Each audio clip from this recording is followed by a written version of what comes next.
Film will be very different. Social మీడియాలో ఇప్పుడు ఆయన ఎంత సంక్షేమ పథకాలు చేస్తున్నా ఏం చేస్తున్నా వీళ్ళ నెగిటివిటీ ఒకటి ఎప్పుడు గట్టిగా ఒక 100 మంది వచ్చి మీద పడిపోవడం అనేది ఎప్పుడు జరుగుతూనే ఉంటుంది సార్. అంటే వీళ్ళ హ్యాండిల్స్ ఇవన్నీ మోర్ ఉండడం వల్ల ఇంత నెగిటివిటీనా, లేకపోతే ఆయన వర్క్ మీకు ఎలా అనిపిస్తుంది విజయ్? సో వైసీపీ గవర్నమెంట్ ఒక పొజిషన్లో గవర్నమెంట్లో ఉంది కాబట్టి వీళ్ళు అపోజిషన్లో ఉన్నారు కాబట్టి ఎక్కువ అరవటానికి, రకరకాలుగా అరవటానికి వీళ్ళకి ఎక్కువ ఛాన్స్ ఉంటుంది. సార్ మీరు వైఎస్ఆర్సీపీ వాళ్ళకి, అభిమానులకి, లేకపోతే పార్టీకి ఇది ఫేవర్ అవ్వాలనే థాట్ ఉంటుందా, లేకపోతే it's just like another concept? Just express some opinion. ఇది నా ఫీలింగ్ జగన్ గారి మీద. ఇది పీకే తను అంటున్నారు ఒక్క సీటు కూడా రాకుండా మనం ఈసారి ఇది చేయాలి జగన్ వైఎస్ఆర్సీపీ పార్టీకి అని అంటున్నారు. ఇప్పుడు కళ్ళు గంటంలో తప్పలేదు కదా, డబ్బులు లేకుండా. మీరు మీ సరదా ఆగేలా లేదు కానీ వ్యూహం రిలీజ్ చేసే ముందు ఒకసారి యాత్ర 2 ఆడుతున్న థియేటర్కి వెళ్ళండి. వెళ్ళే ముందు ఈగలు తోలే దోమలు కొట్టే బ్యాట్ తీసుకొని వెళ్ళండి. ప్రొఫెషనల్ సినిమా అయిన యాత్రనే ఎవరు చూడట్లేదు. ఇందాక చెప్పాను కదా సార్, మీకు లోకేష్ గారి నుంచి ఒక పార్సల్ ఒకటి వచ్చినట్టుంది కదా సార్, ఏంటి సార్ అది? It is the notice. Sir, ఇప్పుడు షర్మిల గారు కూడా పాలిటిక్స్లోకి రావడం, అక్కడ కాంగ్రెస్ ఇన్ఛార్జిగా తన బాధ్యతలు తీసుకోవడం, అందరు కూడా ఇంకొక షర్మిల పాల్ వచ్చారు అని చెప్పి మాట్లాడుతున్నారు. షర్మిలలో జగన్ని చూసుకోవడానికి వచ్చారు, అంతేగాని షర్మిల కోసం కాదు. Hearty welcome. నేను ఆర్జీవి డన్లో ఉన్నాను. ఆర్జీవి గారి సినిమాలు మరి 2 మన ముందుకు రాబోతున్నాయి. వ్యూహం, శపథం. 23rd ఒకటి అండ్ 1st ఒక సినిమా మన ముందుకు రాబోతుంది. అయితే ఈ 2 సినిమాల్లో జగన్ రాజశేఖర రెడ్డి గారు చనిపోయిన తర్వాత నుంచి ఎపిసోడ్స్, అలాగే ఆ తర్వాత ఆయన ప్రమాణ స్వీకారం చేసినంత వరకు కూడా ఆయనది ఉండబోతుంది. ఈ 2 సినిమాల్లో ఆయన చూపించబోతున్నారు. వ్యూహంకి సీక్వెల్గా రాబోతుంది శపథం అనమాట. మరి ఈ 2 సినిమాలు ఎలా ఉండబోతున్నాయి, ఎలా ఎంటర్టైన్ చేయబోతున్నాయి అనేది ఆర్జీవి గారి మాటల్లోనే విందాం. Hello and welcome. ఆర్జీవి గారు వ్యూహం, శపథం సినిమాలతో మన ముందుకు రాబోతున్నారు. ఆ సినిమాల గురించి మాట్లాడదాం. Hi sir. Hi. So 23rd release చేస్తున్నారు. వాళ్ళకి బాగా అచ్చొచ్చిన నెంబరు, లేకపోతే మీకు బాగా ముహూర్తం కుదిరిన నెంబరా సార్ అది? ఐ థింక్ అంటే ప్రతిదానికి లైఫ్లో పాజిటివ్ నెగిటివ్ ఉంటుంది కాబట్టి 23rd అనేది వాళ్ళకి నెగిటివ్, మాకు పాజిటివ్ అని అనుకుంటున్నాను. మాకు కూడా ఆ సింక్ కానీ అదంతా బాగా కిక్నిస్తుంది సార్ 23rd రిలీజ్ అవ్వడం అనేది. సార్ ఏంటి అలా కుదిరిందా, లేకపోతే వాజ్ ఇట్ ప్లాన్డ్? ఎట్లా? Absolute coincidence. Because every time మేము ఆ డెసిషన్ తీసుకున్న తర్వాత ఎవరు గుర్తు చేస్తున్నారు, అరే అది ఆ డేట్ అని. ఓకే, మేము ఎప్పుడు దాని గురించి పట్టించుకోలేదు. సో సార్, అదే వ్యూహం, శపథం వస్తున్నాయి ముందుకి. సో జగన్ గారు ఆయన ప్రమాణ స్వీకారం చేసిన ముందు వరకు, తర్వాత అనేది ముందు చెప్పబోతున్నారు. సార్ ఇది ఏంటి, ఫ్యాన్స్కి ఫీస్ట్లా ఉండబోతుందా ఏంటి? Feast I don't know is the right word. అంటే ఫస్ట్ ఆఫ్ ఆల్ ఇది చాలా యూనిక్ ఫిల్మ్. ఎందుకంటే ఎంతవరకు వరల్డ్ సినిమా హిస్టరీలో మన కళ్ళ ముందు ఇప్పుడు జరుగుతున్న ఇన్సిడెంట్లతోటి రియలిస్టిక్ ఫిల్మ్ అనేది ఇప్పుడు ఎవరు తీయలేదు. యూనో, అంటే లక్ష్మీ ఎన్టీఆర్ కూడా ఇప్పుడు 25 సంవత్సరాల క్రితం జరిగిన కథ అది. So most of the time మీరు హిస్టరీలో రియలిస్టిక్ ఫిల్మ్స్ అనేది 10 ఏళ్ళు 20 ఏళ్ళు వెనకాల తీస్తారు. ప్యారలల్గా జరుగుతూ ఉంటే తీయటం అనేది నాకు తెలిసి ఫస్ట్ టైం సార్. బయోపిక్లు ఎప్పుడో కొన్నేళ్ళ ముందు వచ్చేవి ఉండేవి. కరెక్ట్ సార్, అంటే ఆయన జర్నీ ప్రతిదీ కూడా చాలా వరకు ఇన్స్పైరింగ్. అందరికీ కూడా ఎలా వచ్చారు, ఎక్కడి నుంచి, 0 నుంచి స్టార్ట్ చేశారు, ఇదంతా కూడా ఇన్స్పైరింగ్. సో అన్నీ రియల్ ఇన్సిడెంట్స్ బేస్డ్ అయినా సార్, లేకపోతే is there any fiction in it? ఏదైనా యాడ్ చేశారా, ఏదైనా ఉంటుందా? ఫిక్షన్ ఇప్పుడు రియల్ అనేది చాలా టెక్నికల్గా చెప్పాలంటే రియల్ అని ఎవరికి తెలియదు ఎప్పుడు. మనం పబ్లిక్ డొమైన్లో ఉన్న ఏదైతే ఇన్ఫర్మేషన్ ఉందో వాళ్ళు చెప్పటం, ఇది చేయటం, రాయటం, లేకపోతే డిబేట్లో చూడటం, దాన్ని బట్టి మనకున్న సోర్సెస్ ద్వారా కొంత ఇన్ఫర్మేషన్ తెలుసుకుని డాట్స్ కనెక్ట్ చేస్తాం. ఇప్పుడు రియల్ అంటే ఇప్పుడు మనం లేము కదా, ఎవ్వరు లేరు, చూసేవాళ్ళు లేరు, తీసేవాళ్ళు లేరు అది జరిగినప్పుడు. So obviously it will be a certain perspective based on the information on the public domain. Sir, what if I ask you what are the highlights of the film అని అడిగితే కనుక, లేకపోతే మీకు బాగా this episode came out so well are అన్నట్టుగా? Highlight I don't think is Chandrababu Naidu's character and Pawan Kalyan. Okay. Sir when I saw the trailer అంటే అవి చూసినప్పుడు పీకే గారికి ఏంటి సార్ బాల్ ఒకటి ఇచ్చి నొక్కుతూ ప్రతి షాట్లో బాల్ నొక్కుతూనే ఉన్నారు. ఏంటి బై? అంటే because all the time he feel stressed, he look stressed, అందుకని ఒక స్ట్రెస్ బాల్ గిఫ్ట్గా ఇచ్చాను. మీరు యాడ్ చేస్తారా? Okay sir. ఇంకా అంటే దీంట్లో లోకేష్ గారి పాత్ర కూడా ఏమైనా ఉంటుందా సార్? అంటే ట్రైలర్లో ఏం చెప్పలేదు, ఆయన కోసమే ఇదంతా చేస్తున్నారు ఉంటుంది కానీ ఉండదు. ఓకే, అంటే అదే మీరు చూడాలి, సినిమా చూడాలి. ఓకే. మరి రీసెంట్ డేస్లో మీరు ఇచ్చిన చిన్ను మున్ని బేబీ అని కానీ లేకపోతే ఇదంతా కూడా తను కూడా ఏదో నేను కుర్చీ మడత పెడతాను అది రీసెంట్గా అని అంటున్నారు. సో మీకు ఎట్లా అనిపించింది? ఇప్పుడు అదొక నార్మ్ అయిపోయింది. మాట్లాడితే వార్నింగ్లు ఇవ్వటం, కొడతా, నరుగుతా, ఎర్రబుక్కు, ఇవన్నీ I think it's become a joke ఆనెస్ట్గా. మీరు ఒక ప్రశ్న కూడా వేశారు, ఈ బేతాల ప్రశ్నకి ఆన్సర్ ఆయన కన్నా తెలుసా లేదా అని చెప్పి కూడా మీరు ఒకటి మాట్లాడారు. అంటే డెఫినెట్ గా దాని తర్వాత బూత్ తో ఎండ్ అవుతుంది అనే విషయం అందరికీ తెలుసు. వాళ్ళు ఇవన్నీ ప్రమోట్ చేయడం కానీ లేకపోతే చూడడం కానీ పబ్లిక్ డొమైన్ లో ఎట్లా అనిపిస్తుంది సార్ అది? సో నేను అదే అంటే ఇప్పుడు నాకు జెన్యున్గా ఇప్పుడు సిబిఎన్ గారు చదువుతున్నారు, see that. So he just read what was written there and I'm sure he doesn't know the meaning.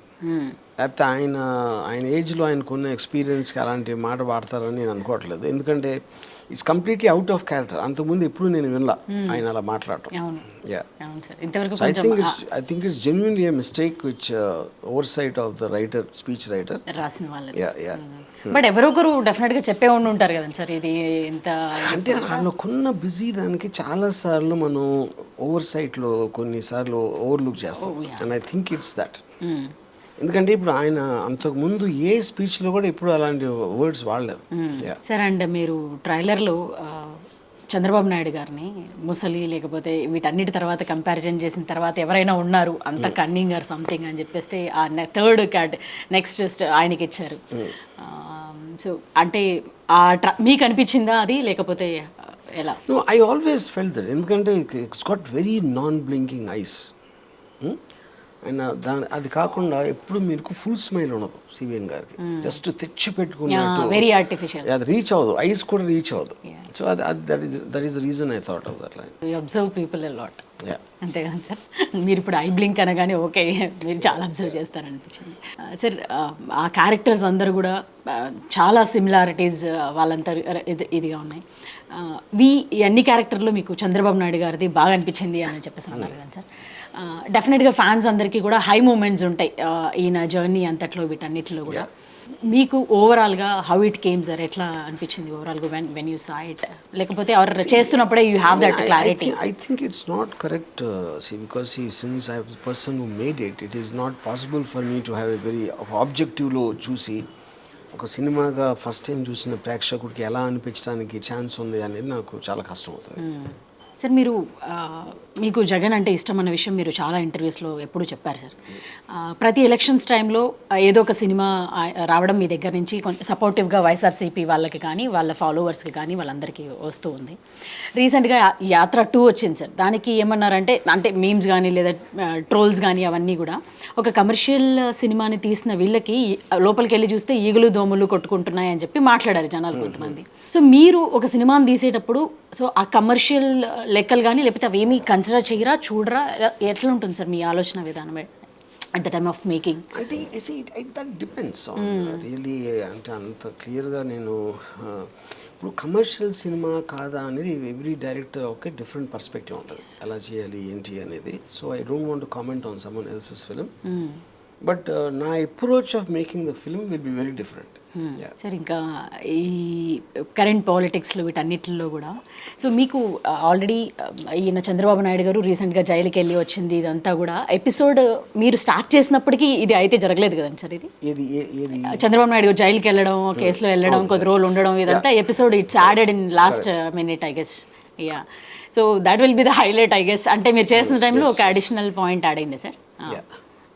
Sir అంటే ఇప్పటి వరకు మీరు కొన్ని హైలైట్స్ అనుకుని ఉంటారు, కొన్ని బ్లాగ్స్ అనుకొని అది చేసి ఉంటారు.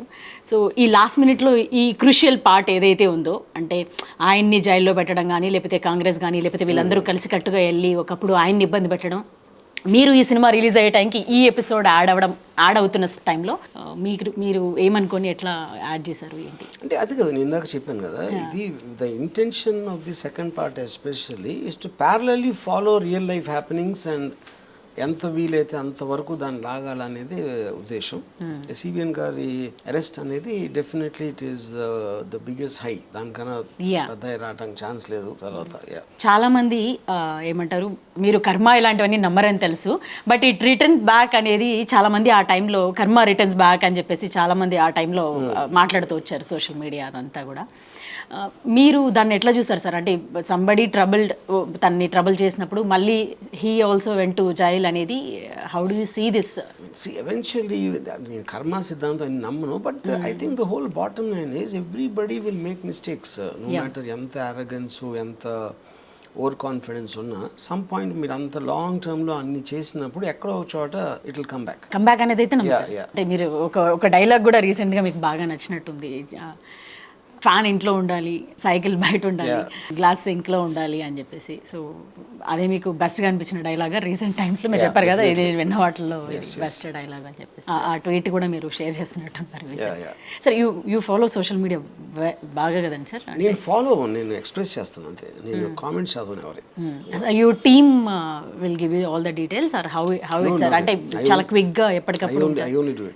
ఓకే సార్, ఇప్పుడు సోషల్ మీడియాలో ఇప్పుడు ఆయన ఎంత సంక్షేమ పథకాలు చేస్తున్నా, ఏం చేస్తున్నా, వీళ్ళ నెగిటివిటీ ఒకటి ఎప్పుడు గట్టిగా ఒక 100 మంది వచ్చి మీద పడిపోవడం అనేది ఎప్పుడు జరుగుతూనే ఉంటుంది సార్. అంటే వీళ్ళ హ్యాండిల్స్ ఇవన్నీ మోర్ ఉండడం వల్ల ఇంత నెగిటివిటీనా, లేకపోతే ఆయన వర్క్ మీకు ఎలా అనిపిస్తుంది Jagan? I think it's a part of, అంటే ఇప్పుడు అవైలబుల్ టెక్నాలజీని వాడుకోవడానికి any kind of a group will always use, whether it's films or politics or for that matter any organisation. And మన మెసేజ్ని కమ్యూనికేట్ చేయడానికి ఎన్ని రకాలుగా మనకి టెక్నాలజీ హెల్ప్ చేస్తుందో అవన్నీ వాడతారు, and it's part and parcel of life. Sir, మీకు ఎక్కడైనా వైఎస్ఆర్సీపీ సోషల్ మీడియా కొంచెం వీక్గా ఉంది అని అనిపించిందా? అంటే ఇంతమంది అంటే నిజంగా నేను ఫాలో ఓకే. అంటే ఇప్పుడు ఒక పాయింట్ ఏంటంటే, ఆరోపణ చేయటం అనేది ఒక లైన్లో అయిపోతుంది, వివరణ ఇవ్వటం అనేది చాలా లైన్స్ అవసరం. అది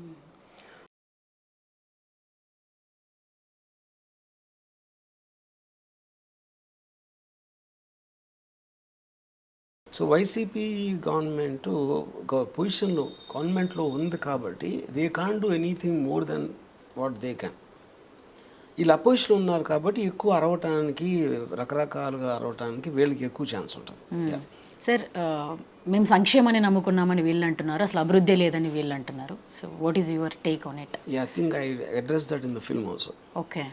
సో అంటే ఎట్లా సార్? అంటే రోడ్లు బాగాలేవని కొంతమంది, అదే గుంతలు వీళ్ళు వెళ్ళి పోర్చడాలు చేయడాలు సినిమాలో కూడా ఉంది. I think will get it there. Okay okay sir. ఇంకా డెఫినెట్గా ఫ్యాన్స్ అందరూ వచ్చే వాళ్ళకి సార్, మీరు వైఎస్ఆర్సీపీ వాళ్ళకి, అభిమానులకి, లేకపోతే పార్టీకి ఇది ఫేవర్ అవ్వాలనే థాట్ ఉంటుందా, లేకపోతే it's just like another concept? Just express my opinion. ఇది నా ఫీలింగ్ జగన్ గారి మీద, ఇది సిబిఎన్ గారి మీద, అది పీకే గారి మీద, అది that is my it's like a political comment I'm making based on the information available to me. Okay. So ఆ ఇన్ఫర్మేషన్లో కూడా ఒకవేళ నిజం ఉండొచ్చు, నిజం కూడా లేకపోయి కూడా ఉండొచ్చు. ఇందాక అదే చెప్పాను కదా, నిజం అనేది ఎవరికి తెలియదు. మీ సోర్సెస్ వేరు ఉంటాయి, నా సోర్సెస్ వేరు ఉంటాయి, ఆ సుబ్బారావు సోర్సెస్ వేరు ఉంటాయి. ఎవరో కూడా ఇదే నిజం అని చెప్పలేదు ఎప్పుడు. నేను నమ్మిన నిజం అని ఒకటే మీరు చెప్పగలుగుతారు. సార్, ఇంకా పీకే తను అంటున్నారు ఒక్క సీటు కూడా రాకుండా మనం ఈసారి ఇది చేయాలి జగన్ వైఎస్ఆర్సీపీ పార్టీకి అని అంటున్నారు. ఇప్పుడు కళ్ళ గంటంలో తప్పలేదు కదా, సీట్ కాదు, మనకి డబ్బులు లేకుండా కానొచ్చు. ఓకే. ఈసారి ఏంటి సార్, ఆయన గెలుస్తారంటారా? పోనీ ఈసారి గెలుస్తారంటారా? అది నాకు తెలియదు. ఓటర్లు ఎందుకు వేస్తారు, ఎవరికి వేస్తారు, ఎక్కడ నిలబడి, ఆ నాలెడ్జ్ నాకు లేదు అసలు. బట్ ఇన్ని పొలిటికల్ సినిమాల మీద పొలిటికల్ సెటైర్లు కానీ ఇంత దీంట్లో కాన్ఫ్లిక్ట్ అది ఎవరికి ఉండదు. ఎవరికి వాళ్ళు హోప్ చేస్తారు ఇలా జరిగితే బాగుంటుందని. హోల్ పాయింట్ ఆఫ్ డెమోక్రటిక్ సిస్టంలో కానీ సినిమాలు రిలీజ్ అయినప్పుడు నచ్చుతుందా లేదా అనేది అది మిస్టరీ. అది అయ్యే వరకు ఎవరికి తెలియదు. సార్, కొన్ని సోషల్ మీడియా మీరు చూడండి అంటున్నారు కాబట్టి నేను కొన్ని తీసుకున్నాను సార్. వాళ్ళు ఏం అడిగారు అనేది కూడా మీకు ఒకసారి అడుగుతాను. అబ్బా, ఏమి కాన్సన్ట్రేషన్ పెట్టావు ఆర్జీవి, అమ్మాయిల మీద కన్నా సిబిఎన్ పీకేల మీద ఎక్కువ ఇంట్రెస్ట్ పెట్టినట్టున్నావు అని అడిగారు ఒకరు సార్. అంతేనా? ఆర్ బ్యాలెన్సింగ్ ఎట్ వాళ్ళకి తెలియట్లేదు అంతే. ఆర్జీవి గారు, మీరు మీ సరదా ఆగేలా లేదు కానీ వ్యూహం రిలీజ్ చేసే ముందు ఒకసారి యాత్ర 2 ఆడుతున్న థియేటర్కి వెళ్ళండి, వెళ్ళే ముందు ఈగలు తోలే దోమలు, కొట్టే బ్యాట్ తీసుకొని వెళ్ళండి, ప్రొఫెషనల్ సినిమా అయిన యాత్రనే ఎవరు చూడట్లేదు అని ఒకరు అడుగుతున్నారు సార్. ఇందాక చెప్పాను కదా, I don't want to comment on someone else's film. Yeah okay sir. ఇది మీరు దీన్ని పెట్టి వ్యూహం మరలే అని చెప్పి ఒక పోస్ట్ పెట్టారు కదండి సార్. సో ఇది మీ టీం జనరేట్ చేసిందా వాళ్ళందరూ? నాకు అది ఫార్వర్డ్లో వచ్చింది. ఓకే, ఫార్వర్డ్లో. సో మీకు దీంట్లో బాగా కిక్నిచ్చింది ఏంటి అని అంటే దీని మీనింగ్ నాకు కూడా కొంచెం ఎక్స్ప్లెయిన్ చేయండి. మీకు చూసారు కదా వెనకాల చూడండి మరి. ఓకే, ఇది నేను ఇప్పుడు మీకు చూపించిన తర్వాత నేను అబ్జర్వ్ చేస్తున్నాను వెనకాల అనేది. Okay, so next this sir, MLA అవ్వండి రా ముందు అని లోకేష్ కానీ పవన్ కళ్యాణ్ గారికి కానీ మీకు అంతే అనిపిస్తుందా ఇది చూసినప్పుడు? ఫస్ట్ ఎమ్మెల్యేగా గెలవండి, తర్వాత మాట్లాడచ్చు సార్. ఇది మీరు ఆల్రెడీ ఇది పోస్ట్ చేశారు. ప్రభాస్ని కరెక్ట్గా వాడుకుంది ఎస్ఎస్ఆర్ ప్రశాంత్ నీల్, ఎన్టీఆర్ని కరెక్ట్గా వాడుకుంది రాజమౌళి అండ్ వినాయక్, ఏఎన్ కరెక్ట్గా ఉంది త్రివిక్రమణ్ సుకుమార్, ఎంబీని కరెక్ట్గా వాడుకుంది పూరి జగన్నాథ్, పీకేని కరెక్ట్గా వాడుకుంది సిబిఎన్ అని. మీకు లాస్ట్ లైన్ బాగా కిక్కినట్టుందా సార్? మీకు లోకేష్ గారి నుంచి ఒక పార్సల్ ఒకటి వచ్చినట్టుంది కదా సార్, ఏంటి సార్ అది? It is the notice about తను పెట్టాడు కదా కేసు, దానికి సంబంధించిన నోటీస్ సార్. ఇప్పుడు షర్మిల గారు కూడా పాలిటిక్స్లోకి రావడం, అక్కడ కాంగ్రెస్ ఇన్ఛార్జిగా తన బాధ్యతలు తీసుకోవడం, అందరు కూడా ఇంకొక షర్మిల పాల్ వచ్చారు అని చెప్పి మాట్లాడుతున్నారు. మీరేమంటారు తన పొలిటికల్ ఎంట్రీ? షర్మిల గారు I think she is inconsequential in the point. ఎందుకంటే ఇప్పుడు ఆవిడకు వచ్చిన whatever little popularity is because she Jagan sister. అంటే ఫర్ ఎగ్జాంపుల్ ఆవిడ మీటింగ్కి వచ్చిన జనాలు ఆ టైంలో జగన్ గారు జైల్లో ఉన్నారు, ఆయనకి యాక్సెస్ లేకపోవటం వలన షర్మిలలో జగన్ని చూసుకోవడానికి వచ్చారు, అంతేగాని షర్మిల కోసం కాదు. దానికి ప్రూఫ్ ఏంటంటే ఆవిడ సపరేట్గా అయిపోయి పార్టీ పెట్టినప్పుడు ఎవరు రాలేదు కదా, ఆ రేంజ్లో ఎవరు జనాలు ఎప్పుడు రాలేదు మీటింగ్, అక్కడే ప్రూవ్ అయిపోయింది. జగన్ ఏంటంటే వైఎస్ఆర్ పోయిన తర్వాత ఆయన టోటల్గా హైకమాండ్ని ఎదిరించి పార్టీ పెట్టి ఓదార్పు యాత్ర ఎన్ని చేసిన ఒక క్యుములేటివ్ ఎఫెక్ట్లో నుంచి జగన్ అనే పర్సనాలిటీ ఎమర్జ్ అయింది. ఈ బ్యాకప్ అంతా లేకుండా ఊరికనే వైఎస్ఆర్ కూతుర్ని అంటే ఎలా వస్తుంది? కొద్ది రోజుల పాటు ఆయన పాదయాత్ర చేయడం, తన కెరీర్ని తను ఇది చేసుకోవడం. సో మీకు జగన్లో బాగా నచ్చే పాయింట్ ఏంటి సార్? ఇప్పుడు నేను చెప్పింది టోటల్లీ ఈజ్ అ కాంకరర్. ఈ just went really hard on making the things happen and everything. Sir ఇప్పుడు మిగతా సినిమాల గురించి జనరల్గా కొన్ని వాటి గురించి మనం మాట్లాడుకున్నాం sir. What has been your career biggest challenge ఏంటి sir? I can't really say. అలా నేను ఏది ఛాలెంజ్గా తీసుకోను. I just do what I'm capable of doing to circumvent the problem. Yeah. So one film that you have seen more than 5 times, sir?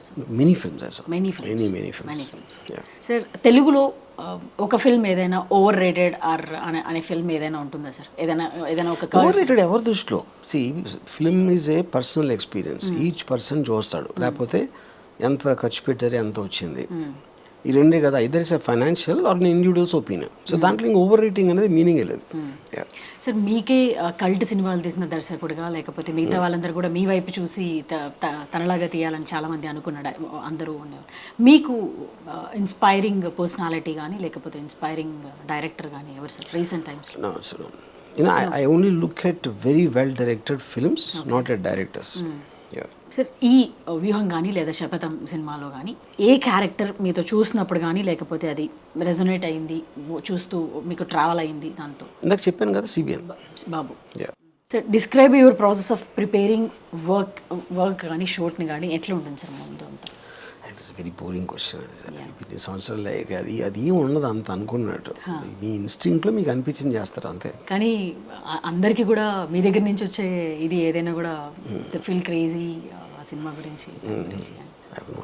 Sir మీకు ఎవరైనా critic అనే వాళ్ళు ఉంటారా సార్ లైఫ్లో? ఆర్ మీ సినిమాని మీరే క్రిటిసైజ్ చేసుకుంటారా? హౌ ఒక సినిమా రిలీజ్ అయిన తర్వాత లేదా రిలీజ్ అయిపోయిన తర్వాత you don't think about it at all? I normally 95% of the time నా అయిపోయిన మిక్సింగ్ తర్వాత నేను అసలు నా సినిమా గురించి ఆలోచన క్రియేటివ్ ఆస్పెక్ట్లో. అండ్ తర్వాత ఎప్పుడైనా ఎవరైనా కలిసి they might point out something which I did not think of. నేను అనుకోంది ఏదైనా పాయింట్ అవుట్ చేసి చెప్తే దాని గురించి డెఫినెట్గా ఆలోచిస్తాను. సరే ఇప్పటి వరకు అంటే మీ సినిమాలు మీరు చేస్తూ వచ్చారు, లేకపోతే మీకు ఏదైతే ప్రతి టాపిక్ మీద మీరు మాట్లాడుతూ ఇదంతా వచ్చారు. So what if you don't have work tomorrow, ఒకవేళ ఈ సినిమా అనేది లేకపోతే, అంటే మీరు ఓటీటీ క్రియేట్ చేసుకున్నారు, దాంట్లో సినిమాలు రిలీజ్ చేశారు, ఇవన్నీ కూడా వస్తున్నాయి. సో ఒకవేళ వర్క్ అనేది లేకపోతే వాట్ విల్ యూ డూ? చచ్చిపోతాను. బట్ యూ హ్యావ్ అంటే మీ జనరలీ మీ అదర్ పార్ట్ ఆఫ్ సినిమా కాకుండా వేరే సినిమా కాకుండా ఇంకేం ఉండదు నా లైఫ్లో. Nothing. Okay. What is one good or win something could say about this movie to someone else? That is up to him. అంటే చూసినట్టు చెప్పాలి కదా, నేను ఎలా చెప్తాను అది. సార్ ఒక స్క్రిప్ట్ని కానీ ఒక క్యారెక్టర్ని కానీ లైవ్లోకి తీసుకురావడానికి ఏం ఛాలెంజెస్ ఉంటాయి సార్? ఇప్పుడు మీరు అందులోనూ కరెంట్ జరుగుతున్న దాన్ని తీసుకొచ్చారు, సో ఏం ఛాలెంజెస్ ఉంటాయి? అంటే ఇప్పుడు మనం అనుకున్నది అక్కడ ప్రజెంట్ చేయడానికి అది ఒక లాస్ ఇన్ ట్రాన్స్లేషన్ లేకుండా ఎంతవరకు మనం ఎగ్జాక్ట్గా అనుకున్నది ఆడియన్స్కి రీచ్ అవుతుంది అనేది challenge. So that's a very difficult and non understandable thing. Any specific techniques కానీ మెథడ్స్ కానీ మీరు అప్లై చేయడం ఉంటుంది? ఐ థింక్ ఇలాంటి క్వశ్చన్స్ వదిలేసాను, చాలా బోర్ పడుతున్నాయి. ఇంత దీంట్లో ఈ క్రౌడెడ్ ఎవ్రీడే కాంపిటీషన్ పెరుగుతుంటుంది, లేకపోతే జరుగుతూ ఉంటుంది దీని అన్నిట్లో. సో దాంట్లో మీ ప్లేస్ని మీరు స్టాండ్ చేసుకోవాలనే దానికి ఎప్పుడు ప్రయత్నం జరుగుతూనే ఉంటుందా, లేకపోతే?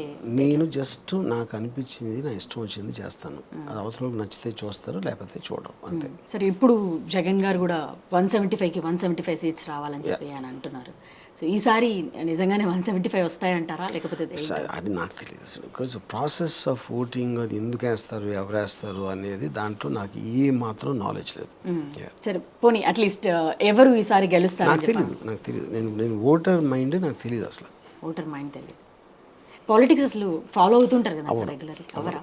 Okay, thank you very much. Thank you.